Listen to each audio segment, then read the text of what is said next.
Fala minhas amigas, fala meus amigos, tudo jóia? Eu sou Saulo Novaes, um curioso, e sejam todas bem-vindas, sejam todos bem-vindos ao meu, ao seu, ao nosso Papo no Auge, um programa voltado a ideias, sem censuras, sem preconceitos, gerando para você conteúdo muito inteligente, por essas ondas sonoras, sempre um especialista por episódio, muita informação, muito conhecimento sendo gerado de modo a amplificar a voz da ciência, a voz docente, a voz da educação. Eis o nosso propósito, vamos pro auge.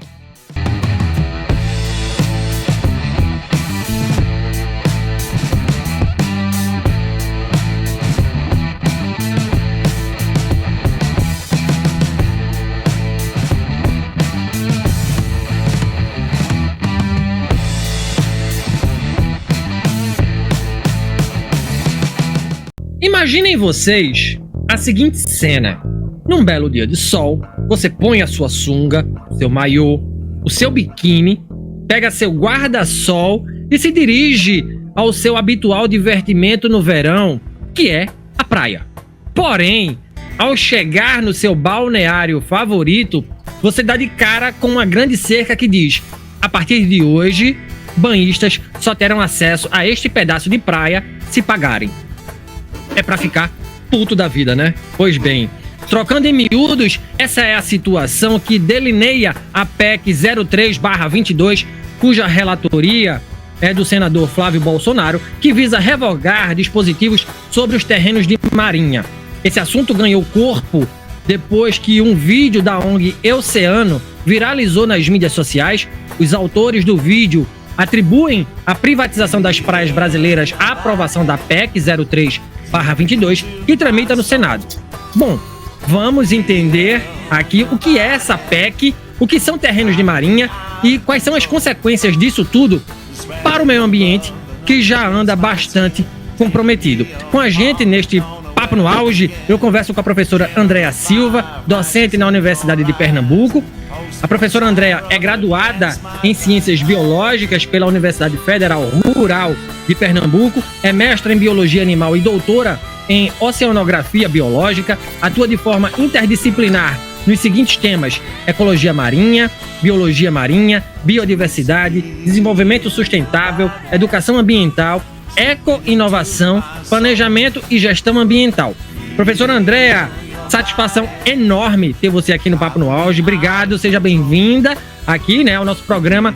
Vamos discutir sobre os terrenos de marinha e sobre a PEC 03/22. Mas antes, me permita perguntar: por que ser professora? Por que ser pesquisadora? Qual é o porquê da biologia? Seja bem-vinda, professora. Obrigada, Saulo, pelo convite. Muito satisfeita e feliz com essa oportunidade de dialogar dentro do seu podcast Papo no Auge, né? E quando você me pergunta sobre por que ser professora, eu tenho uma história desde o meu nascimento, porque eu sou filha e sobrinha de professoras, irmã de professoras, casada com professor. Então a minha vida correu naturalmente, né, para o rio da docência. Então, lá aos 18 anos, já formada no ensino médio, que na época profissionalizante do magistério, eu já assumi a Prefeitura do Recife como professora de ensino fundamental. E daí para a biologia, já cursando a universidade, o meu sonho, eu sempre gostei muito das ciências naturais, e ser bióloga era um sonho desde a adolescência, porque era a matéria que mais me atraía, e aí eu queria ser pesquisadora e bióloga marinha. O mar sempre me fascinou muito, e eu sempre tentei associar a minha vida como professora com a minha formação de bióloga, mas eu decidi fazer o bacharelado em biologia porque a minha paixão era a pesquisa, e é o que ia me habilitar a seguir o caminho da biologia marinha. Então, foi assim que eu consegui conciliar a prática docente como professora do ensino fundamental na prefeitura com a formação em ciências biológicas.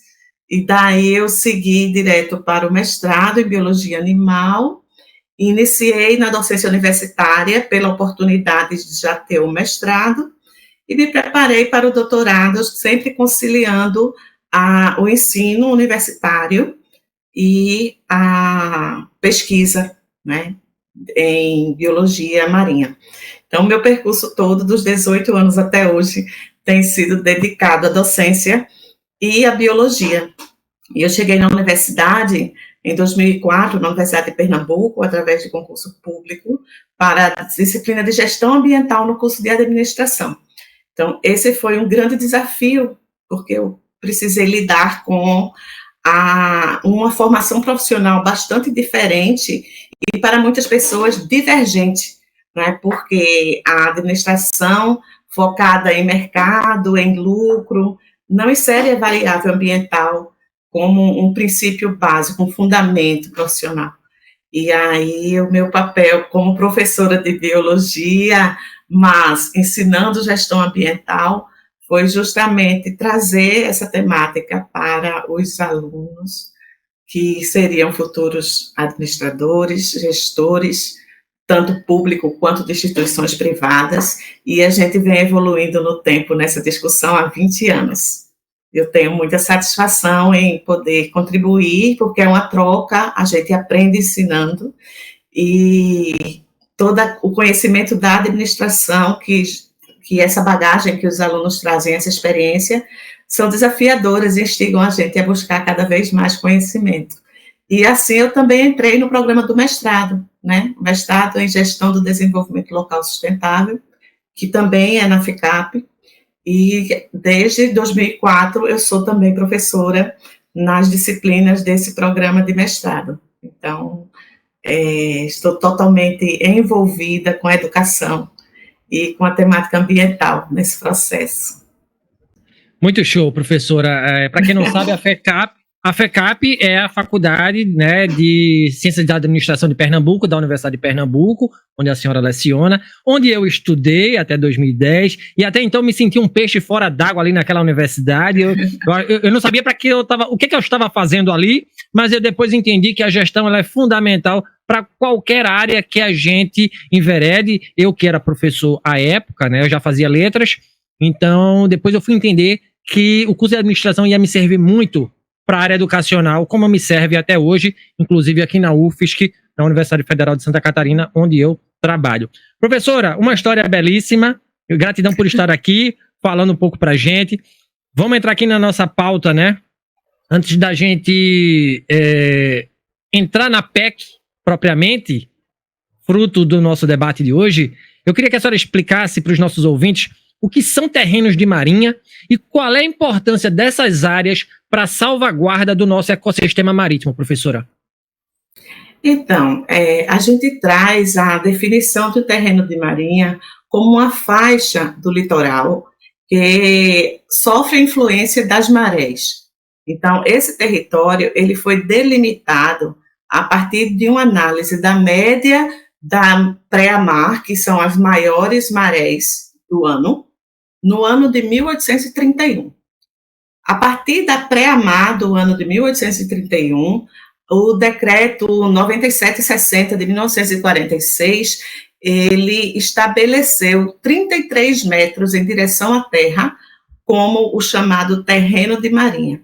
Esses terrenos, eles têm o que a gente chama de acrescidos. Os acrescidos de marinha seriam aquelas áreas que estão fora dos 33 metros estabelecidos em lei, mas que sofre influência da marinha e que é afetado pela atividade ou empreendimento que envolve esse espaço territorial.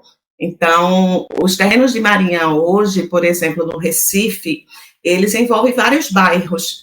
Quase toda a planície do Recife, que geograficamente são áreas inundáveis ou alagáveis, porque foram edificados sobre aterros, né, são considerados terrenos de marinha. As ilhas que formam o centro da cidade, como a Ilha do Recife, Santo Antônio, São José, a Ilha da Boa Vista, né, os bairros de Campo Grande, Boa Viagem. Então, todas essas áreas que estão localizadas sob influência da maré, dentro do nível da pré-mar de 1831, né, contando 33 metros adentro, são considerados terrenos de marinha.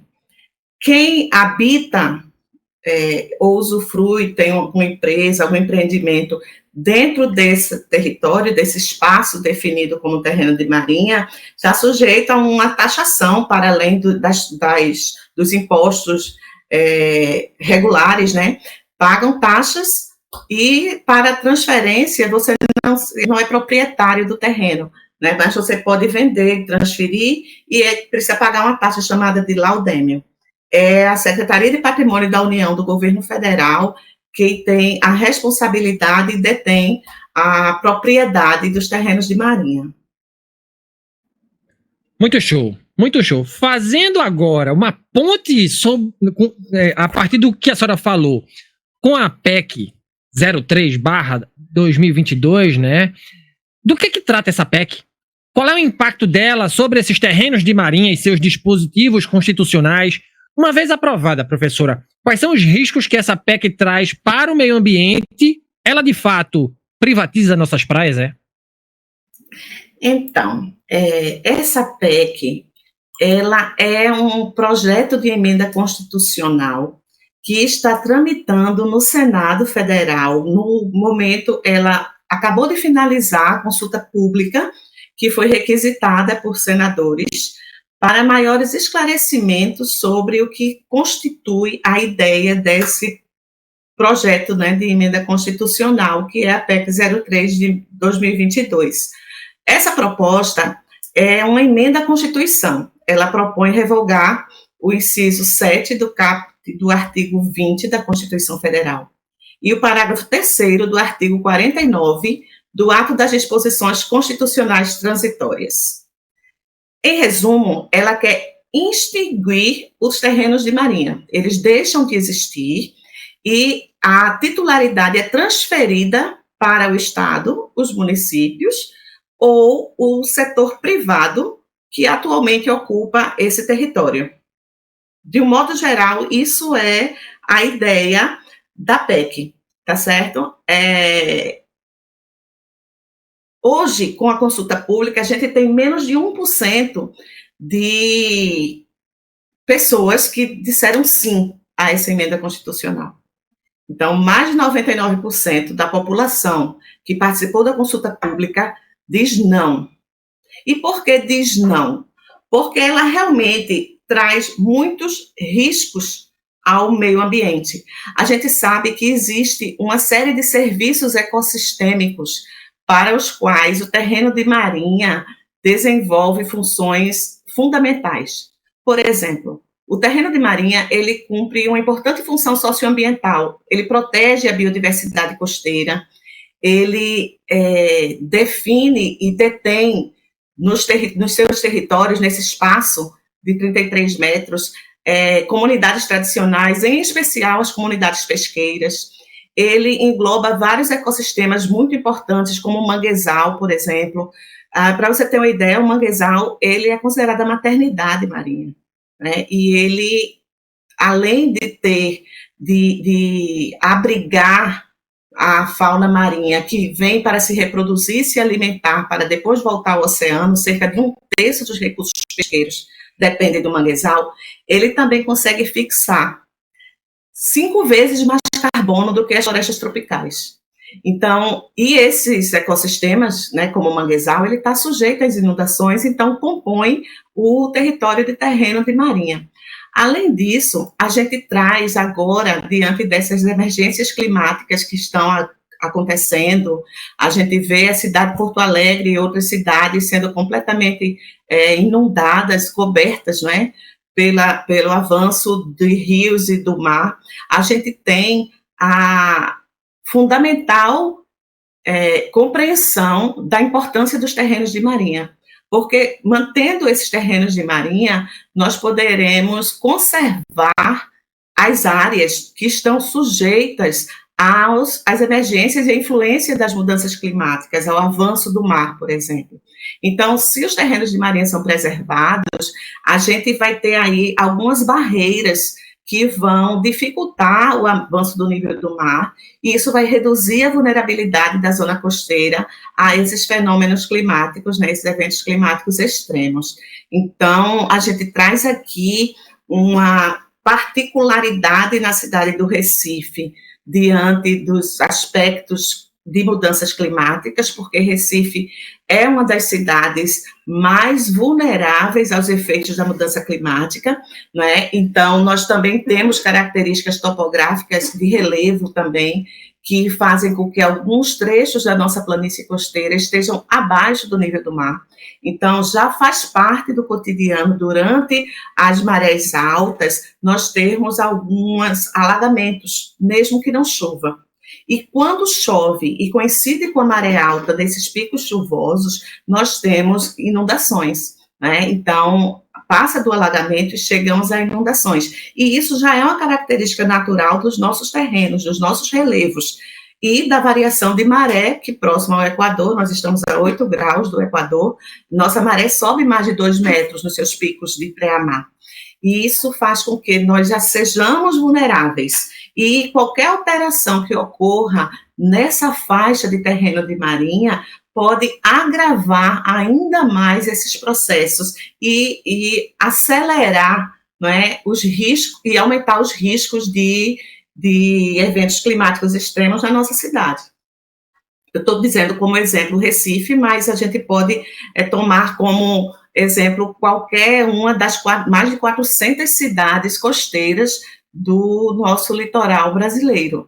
Nós temos aí uma extensão de 8.500 quilômetros, né, de extensão, onde habitam mais de 1/4 de toda a população brasileira, então temos aí quase 60 milhões de habitantes na zona costeira, e todas as habitações, todas as edificações hoje já são alvo de alguma mudança, né, dentro dos fenômenos climáticos que estão acontecendo. Nós estamos perdendo linha de praia, né? Então, nós já estamos perdendo com as edificações presentes hoje e com a gestão costeira, né, que é transferida para os municípios com a ideia do projeto Orla, que é o projeto da Secretaria de Patrimônio da União. Ele mantém a titularidade dos terrenos de marinha, mas através do projeto Orla, desde 2022, os municípios podem assumir a gestão e parte dos recursos da Secretaria de Patrimônio da União, que são adquiridos a partir das taxas de terreno de marinha, são, então, transferidos para os orçamentos dos municípios para que eles possam gerir a costa, né? Um dos resultados disso é o Parque Orla, que a atual gestão da Prefeitura do Recife está desenvolvendo nas praias de Boa Viagem, Pina e Brasília Teimosa, com previsão de conclusão em 2025. Então, todas essas alterações, requalificações, ambientações, elas não apenas atendem ao lazer e a usufruto da orla, como também prevê a relação com os eventos climáticos e com a reestruturação e reordenamento desse território para responder da melhor forma possível aos eventos climáticos extremos que possam vir a acontecer. Então, trocando em miúdos, é um risco, por exemplo, de haver, sim, privatização a partir da aprovação dessa PEC 03/22, professora? Pois, se a titularidade desses terrenos passa para os governos e os proprietários particulares que hoje estão habitando, ocupando esses espaços, ao ser titular do terreno, da área, as pessoas podem simplesmente, se apropriando delas, proibir o acesso. Sim. Hoje nós já temos alguns problemas de alguns empreendimentos beira-mar, por exemplo, que eles dificultam o acesso de pessoas que não serão consumidoras dos seus serviços, né? Tanto hotéis como clubes de praia. Em algumas praias de Pernambuco e de todo o Nordeste, já impõe uma taxa, né, um valor a ser pago para você usufruir daquela infraestrutura e, com isso, ter o acesso à praia. E o acesso público à praia, que seriam ruas, muitas vezes elas estão alteradas e estão inviabilizadas para o acesso da população geral. Isso já é uma forma de privatizar, mas não é oficial, não é definida por lei. No momento em que esses empreendimentos forem os titulares do terreno de marinha, considerando que o terreno de marinha vai desde o maior nível da água, que isso inclui a praia, até 33 metros do continente, os proprietários desses empreendimentos serão também os donos da praia. E sim, a praia será privatizada. É um problemaço, hein? Isso é um problemaço. Ô, professor, a sua vinda para cá hoje ela é super estratégica, e sendo de uma universidade pernambucana, por quê? Porque Pernambuco está no cerne, no centro de uma treta que aconteceu essa semana, envolvendo o jogador Neymar, né, e a atriz Luana Piovani, tá? Justamente em face dessa discussão sobre a PEC 03/2022, a treta estava formada. De um lado, né, como eu disse, o jogador Neymar.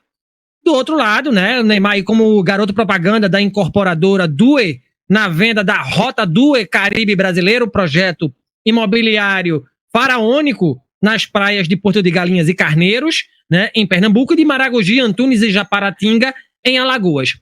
Ao todo, são 28 empreendimentos imobiliários cujo valor geral de venda é algo em torno de 7,5 bilhões de reais, que prometem transformar o litoral nordestino e trazer muito desenvolvimento social e econômico para a região, alega o jogador Neymar. Do outro lado, a gente viu aí a atriz Luana Piovani metendo o pau no jogador por causa desse lobby imobiliário. Ela cobrou, inclusive, um posicionamento de seu ex-marido, né, o surfista Pedro Scooby, que vive de praia, sobre a influência de Neymar frente ao projeto imobiliário da Due e sobre a PEC.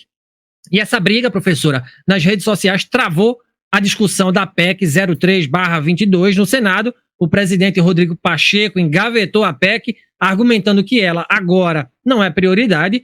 E segundo, né, continuando, segundo o jornalista Fernando Castilho, do Jornal do Comércio do Recife, o projeto da Due está aprovado pelas leis atuais, vai pagar o imposto por estar em terreno de marinha e não tem nada a ver com o projeto em debate no Congresso.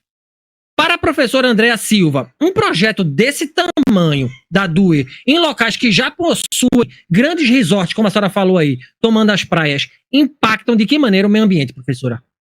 É uma grande pergunta, né? Primeiro, e é uma pergunta bem complexa, porque quando a gente enfrenta a zona costeira, a gente está falando de áreas muito frágeis do ponto de vista ambiental.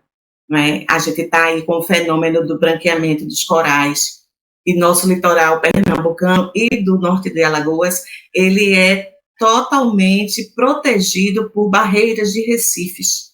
E esses recifes, eles têm uma elevada biodiversidade e um valor imensurável para o equilíbrio ambiental. Então, toda vez que a pressão antrópica e o adensamento populacional se pressiona esses ecossistemas, nós teremos, sim, impactos que podem ser irreversíveis. Hoje, as áreas mais vulneráveis, como os manguezais, dada a sua importância, não só ambiental, como socioeconômica, eles são áreas de preservação permanente. Né? Então, a PEC alega que vai manter essas áreas, que são áreas de preservação permanente. Só que, com o Instituto da Propriedade para o dono do terreno, do empreendimento, essas áreas, mesmo que fiquem protegidas, que não sejam mexidas, elas vão sofrer a influência dos arredores. Né? Então, a gente vai ter aí a influência de alteração de terreno, de desmatamento, vamos ter assoreamento, vamos modificar toda a dinâmica, né, costeira, diante de empreendimentos de dimensões, de proporções tão grandes. O que acontece hoje, por exemplo, em algumas praias de litorais famosos como Cancún, é que nós temos uma água belíssima, transparente, azul, e uma areia branquíssima, mas isso só representa um deserto no oceano, não há vida. Por isso a água é tão transparente e a areia é tão branca. né? E isso se dá pelo impacto da pressão antrópica sobre o ecossistema costeiro. E nós temos, nos recifes de arenito, muita riqueza. E eles estão muito próximos da costa. Então, a gente tem em Pojuca, por exemplo, a praia de Porto de Galinhas, com aquele percurso de barcos para visitantes irem para as piscinas naturais e se divertir em mergulhos em águas calmas, quentes e pouco profundas. Mas nós tivemos uma perda significativa da biodiversidade nos recifes só pelo pisoteamento. E essa intermitência de pisoteamento gera um impacto que faz com que a superfície do Recife não tenha tempo nem resiliência para responder ao impacto e ser repovoada novamente. Porque isso é intermitente ao longo de todo o ano e não respeita o período reprodutivo das espécies dos recifes. E com isso, foi necessário criar uma política e uma dinâmica costeira para Ipojuca, em que eles fazem uma rotatividade de áreas para essas atividades turísticas, para permitir que determinado espaço possa se recompor e outro espaço passe a ser explorado. Mas quando a gente fala de tantos resorts, a gente fala de dezenas de milhares de pessoas. Eu não estou falando de poucas centenas, né? Então, a gente está falando de turismo de massa. E turismo de massa não é sustentável. A gente pode comparar o turismo de massa à praga na agricultura. É devastador para o ambiente, para o meio ambiente, né? Então, nós temos algumas políticas que são algumas leis ambientais que podem, no processo de licenciamento desses empreendimentos, impor algumas compensações, mas existem danos irreversíveis e que não podem ser definidos no termo de referência para o licenciamento desses empreendimentos, considerando apenas a construção e o funcionamento desses hotéis. A gente tem que levar em consideração o momento climático que nós estamos vivendo, um período de emergência climática, um período de transição, não é, ambiental, e que hoje, sem esses empreendimentos, a gente já está enfrentando impactos. Toda a costa de Pernambuco, recentemente, a gente se deparou com a notícia de vários corais branqueados, né? E a gente ainda tem as espécies invasoras marinhas detonando esses ecossistemas. Então, é uma soma de fatores, então tem que ser avaliado o contexto para se trazer essa natureza de empreendimento, principalmente considerar o que eles chamam do letramento ambiental, porque não é só a população que visita, mas é a população que reside e é também os tomadores de decisão, aqueles que assinam esses empreendimentos, que estão, as incorporadoras que trazem, que só tem a visão do lucro e não do valor, né? Então, quando a gente pensa em lucro, a gente está falando de quê? De ganhos. Mas quando a gente pensa no valor, é a medida, né, que define o significado das coisas. Então, é preciso que a gente esteja bastante atentos e preocupados a esses empreendimentos, independente da PEC, porque esses empreendimentos, eles podem ser aprovados e pagar as taxas de terreno de marinha não é, do ponto de vista econômico, um problema, né? E não vai ser, então, fator limitante para frear os impactos ambientais. O negócio é sério, o negócio é muito sério. Professora, a senhora falou em lucro. A minha próxima pergunta tem a ver com ESG e marketing, né? Porque a senhora leciona numa faculdade de administração bastante conceituada, como é a FECAP, da UPE, né, da Universidade de Pernambuco, a faculdade de administração.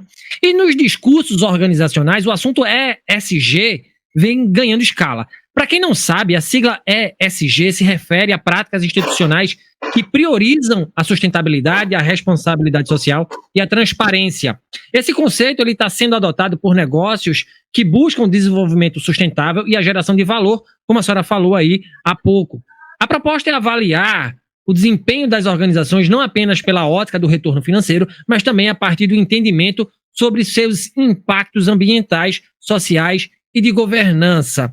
Dado o nosso conhecimento, professora, sobre a nossa casinha, o Brasil, e sobre o modus operandi capitalista, ceifador do meio ambiente, na prática, esse lance de ESG funciona mesmo ou é um puro suco de marketing?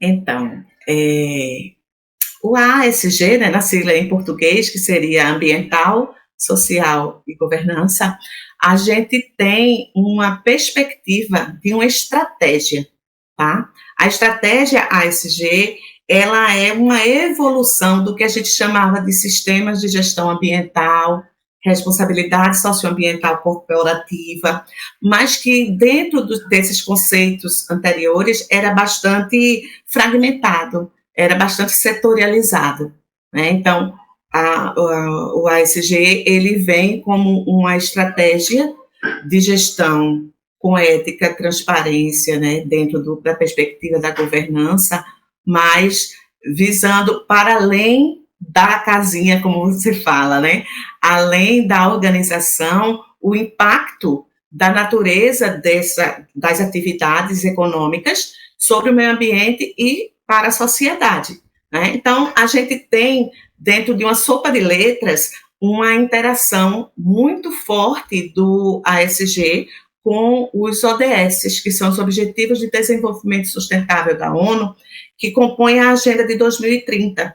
Essa Agenda de 2030, ela é formada por 5 princípios, que a gente chama de 5 P's: planeta, pessoa, paz, prosperidade e parceria.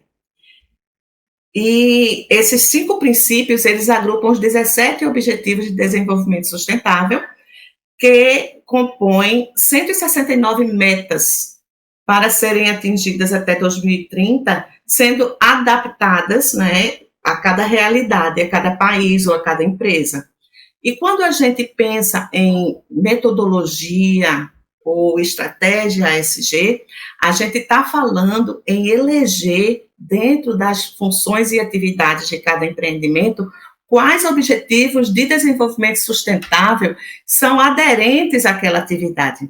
E aí você poderá definir estratégias de gestão para que você possa inferir o alcance das suas ações sobre o meio ambiente e com a sociedade. De certa forma, e a gente esteve conversando recentemente com a Jornada ESG, que é um grupo que vem percorrendo desde o Ushuaia até o Alasca, né, estimulando essa mentalidade ESG e se deparando com os seguintes fatos. Se antes nossa mente capitalista, né, como você diz, que é depredadora do meio ambiente, ela, dentro de uma visão fragmentada de gestão ambiental, já era difícil, imagine inserir uma consciência e uma postura sistêmica de ASG, como é a proposta, né?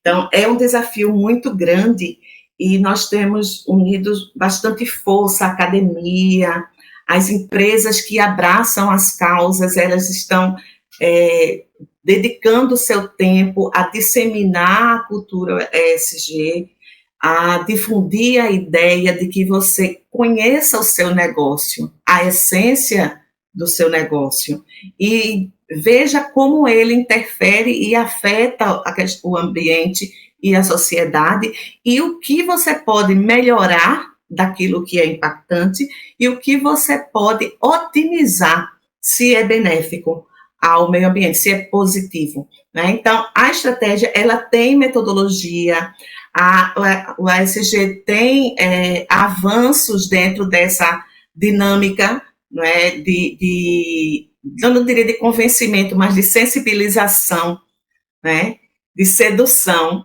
a uma perspectiva que afeta todos, né? Recentemente, esse problema, essa catástrofe em Porto Alegre atingiu o comércio, atingiu a indústria, atingiu todas as escalas sociais, e é inegável que a temática ambiental faz parte de nós, porque nós somos seres vivos, né? Então, é necessário que a gente consiga difundir mais essa mentalidade. Muito show, professora. Obrigado por suas respostas. Dando prosseguimento aqui, né? As questões ambientais, professora, né? As questões climáticas. Vou fazer uma pergunta até acho que talvez muito óbvia, né? São alardeadas por estudiosos e por instituições especializadas. São de fato algo com o que se preocupar, professora? Quais são os prognósticos para o nosso ecossistema marítimo, por exemplo, caso o ser humano continue dilapidando o nosso patrimônio ambiental, hein? São para se preocupar. Eu sou cientista, então eu falo pela ciência, e quando a gente ouve a ciência, a gente tem uma resposta e um caminho para seguir, né? Então, não é uma questão de alardear, é de difundir mesmo uma ameaça real, né? Então, os fenômenos climáticos extremos, eles estão ocorrendo no mundo todo. Não dá para a gente dimensionar em um período de médio prazo os danos e as consequências que esses fenômenos vêm acontecendo. Nós estamos acelerando processos evolutivos da Terra, que ocorreriam dentro de uma cronologia geológica em torno de centenas de milhares de anos, para décadas. E isso é efeito da ação humana. Então, é necessário que a gente entenda que o nosso crescimento econômico, ele vai ser limitado pela escassez de recurso, porque não há nenhuma atividade econômica que não dependa de insumos ou matéria-prima da natureza, por mais modificado que ela seja. Então, a gente se depara o tempo todo com limites, né? A crise energética do petróleo faz com que a gente diversifique a matriz energética.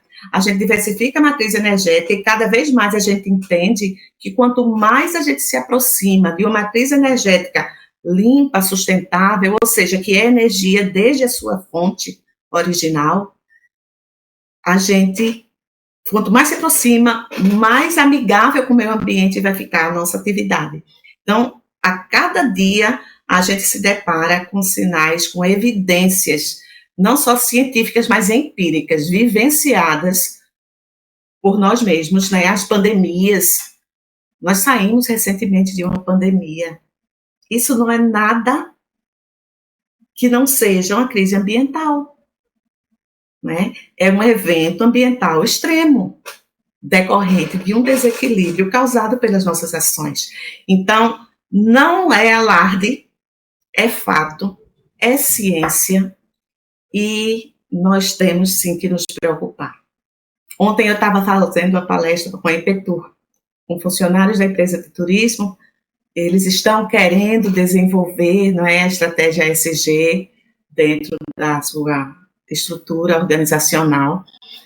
E nessa palestra para diretores, gestores da Impetur, nós conversamos um pouco e eles fizeram essa pergunta: se realmente isso é para se preocupar? Eu disse e eu espero que todos vocês não durmam essa noite preocupados, pensando no que podem fazer para mudar esse destino, que a gente não consegue medir em poucos anos, né? É uma coisa para gerações futuras. Sim. A senhora falou isso aí, reunião com a Impetur, né, que é a empresa pernambucana de turismo. Hoje eu conversava com o Silvio Vital, ele é coordenador de inovação do Complexo Industrial Portuário de Suape, né, um importantíssimo porto que está situado em Pernambuco, ali no Cabo de Santo Agostinho, né, perto de Pojuca, cidade que a senhora falou, onde está a praia de Porto de Galinhas.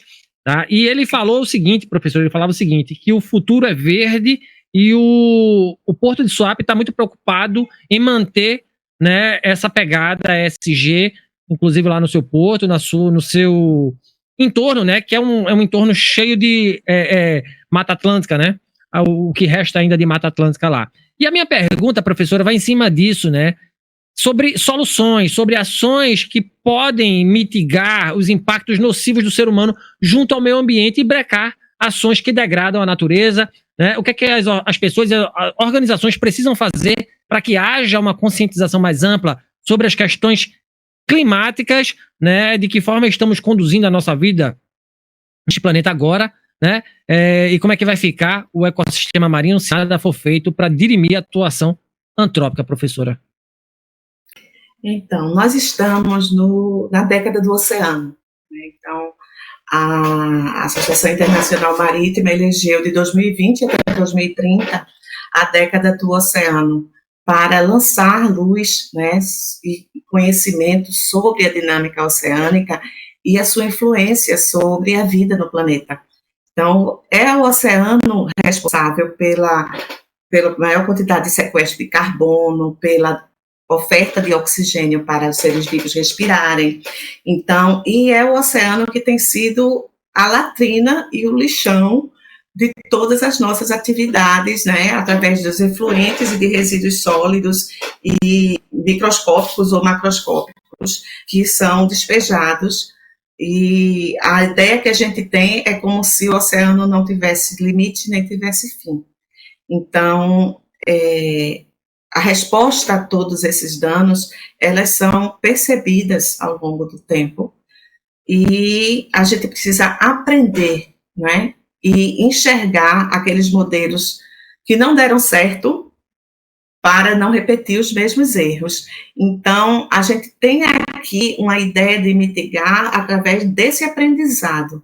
Então, essa nova estratégia, né, a ESG, essa visão que a Organização das Nações Unidas traz com as conferências sobre meio ambiente desde a década de 70, a cada 20 anos, fazendo uma conferência de meio ambiente, reunindo todos os 3 setores, a empresa, a cúpula do governo e as organizações não governamentais, para pensar em estratégias juntos de reverter, não é, o quadro de crise que nós encontramos, pensando na perpetuação da espécie e entendendo a dependência da espécie humana de todo um ecossistema equilibrado. Equilíbrio não quer dizer estabilidade, não é? As oscilações climáticas existem, as mudanças existem, mas é preciso que elas ocorram dentro de um tempo possível de adaptação e de resiliência. Com a intermitência dos danos e dos impactos, nós perdemos essa plasticidade e a gente fica sem a resposta aos danos ambientais e a espécie humana pode se extinguir, não é? Ela se extingue também dentro de modelo social, porque a população está reduzindo, não é? Mas a gente já chegou a 8 bilhões de habitantes. Então, implementar a cultura do desenvolvimento sustentável, que muitas pessoas dizem ser utopia, e pode até ser visto como utópico, mas o que é utopia? Né? É algo que a gente não alcança, mas que a gente sempre busca.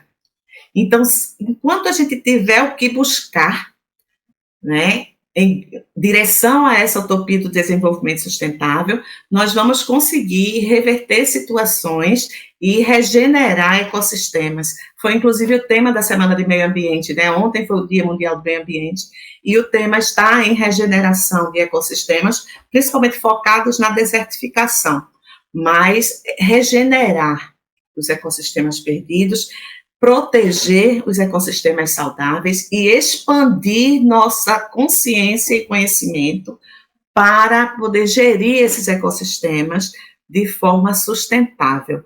Isso é possível alinhando vontade política, mentes pensantes e educação. Educação ambiental, educação básica para todos, porque conhecimento transforma, não é verdade? E você traz essa oportunidade no Papo no Auge, né? De despertar e de trazer essa transformação através do conhecimento. Que maravilha, professor. E eu tenho a honra de aprender com a senhora aqui nesse espaço, que é um espaço nosso, que é um espaço, como a senhora disse, para a ciência, né? Para o discurso científico, baseado em hipótese, baseado em pesquisa, baseado em validação. Isso é importantíssimo que a gente faz aqui. A sua voz, ela é importantíssima, né? E que a gente persiga cada vez mais as nossas utopias, porque as utopias, como diria o Dom Quixote, elas são necessárias demais, professora. Obrigado, de verdade. Chegamos ao fim deste Papo no Auge de hoje. Eu conversei com a professora doutora Andréa Silva, docente na Universidade de Pernambuco, na pauta os terrenos de marinha e a PEC das praias. Professora Andréa, muito, muito, muito obrigado. Muito prazer em conhecer, né? Quando eu estava saindo da FECAP, a senhora estava entrando, acho que a gente não se cruzou lá, né? Gratidão por estar aqui. Quem quiser lhe encontrar para trocar ideias, onde lhe encontrar, professora? Eu estou na Universidade de Pernambuco, na Faculdade de Ciências, não é mais administração e Direito de Pernambuco. Não sabia disso, olha aí, que maravilha. Nós estamos com Administração e Direito lá, e eu também componho a equipe de pesquisadores associados do Instituto Avançado de Tecnologia e Inovação, o IAT, que é um ICT, que trabalha, instituição privada sem fins lucrativos, que trabalha com o setor energético brasileiro, principalmente, mas com biotecnologia, hidrogênio verde. Então, vocês podem me encontrar pelo e-mail, nessas duas instituições, andrea.silva@upe.br e andrea.silva@iat.org.br. Será um prazer recebê-los e atendê-los para trocarmos ideias. Como foi um prazer ter a senhora aqui no Papo no Auge. Obrigado de verdade, um grande abraço para a senhora e que a senhora continue na luta, né, divulgando ciência e fazendo com que as pessoas tenham esse letramento ambiental, que é muito importante. Professora, obrigado, viu? Obrigada, viu? Obrigada mesmo pela oportunidade. E até breve. Até breve. Valeu demais. E se você gostou desse conteúdo, não esqueça de avaliar o podcast Papo no Auge nas plataformas de áudio e de vídeo. No Spotify, avalie o nosso programa conferindo as 5 estrelinhas. No YouTube, deixa o seu like. Em ambas, deixa o seu comentário. Assim você faz com que o nosso conteúdo atinja mais gente. Nas mídias sociais, nos siga no Instagram, @Papo no Auge, no LinkedIn, Saulo Novaes. Compartilhe nosso programa com a sua rede de amigos, assim você alarga a inteligência coletiva. Estamos integralmente nos tocadores de podcast e no YouTube. Quer ser um parceiro do Papo no Auge? Então se associe ao nosso programa por meio da plataforma Catarse de financiamento coletivo ou via PicPay. Com planos mensais de 5, 10, 30, 50 e 100 reais, você se torna um membro do nosso podcast, concorre a muitos prêmios e nos ajuda a conversar com muitos professores mundo afora. Um grande abraço para todo mundo e bora pro auge.